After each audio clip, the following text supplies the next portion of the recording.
Useful railway. Mike had had trouble with some sheep. He grumbled about them dreadfully. "They're silly," said Rex, "but they're useful." "What?" "Farmers," went on Rex, "sell their wool." "What's that?" "People make clothes from wool. You know, things they wear instead of paint." "Quite right, Rex." The engines were startled. The small controller stood in the doorway. "The farmers," he went on, "want us to take their wool to market. If we do it well, they'll know we're really useful. So you must all do your best." "But I don't understand, sir," Bert protested. "We can't drive sheep down the line. They wouldn't go straight." "Silly," said Rex. "We don't drive sheep. We take their wool in bales on trucks. It'll be easy." The small controller laughed. "Very well, Rex," he said. "You seem to know all about it, so you shall take the first train."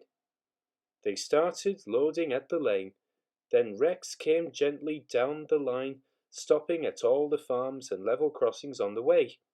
"Nearly finished," said his driver at last. "Only one more load and we're away." But he'd reckoned without Willie.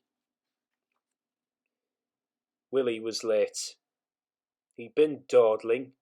Rex's whistle roused him, and he set off at top speed. "Your load's slipping!" someone shouted. "Oh dear," thought Willie. "I can't stop now. I hope it'll hold." It did, but not quite long enough. Willie dashed into the yard and swept round to bring his trailer alongside the line. The trailer tilted, the strain loosened the ropes, and the topmost wool bale slid sideways to the track. "Crumbs!" burst out Willie. "That's torn it! I must warn Rex." He jumped down and ran along the line. Rex's trucks were running nicely. "I said it was easy! I said it was easy!" he chanted happily to himself. Then everything happened at once.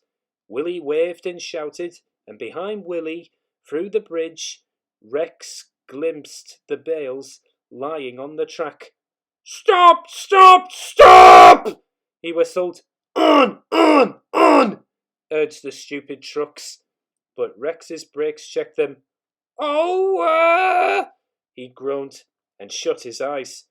His front hit something soft. He tilted sideways and found himself off the line, leaning against the cutting side, while his driver felt him all over to find if he was hurt. When the small controller came, Willie said he was very sorry, and with his master's permission, he stayed and worked very hard, clearing the mess. They put the trucks to rights, and Bert lost no time in taking them away. But Rex had to stay where he was. He didn't like that a bit. Trains kept passing, and passengers would point out and say, "Oh, look, there's been an accident." Mike and Bert would laugh and remark how easy it was to pull wool trains.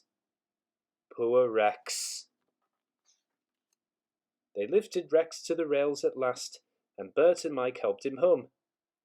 "That accident served me right for being swanky." "No," said Bert, it wasn't your fault at all." "Sorry we left." This came from Mike. The small controller was waiting.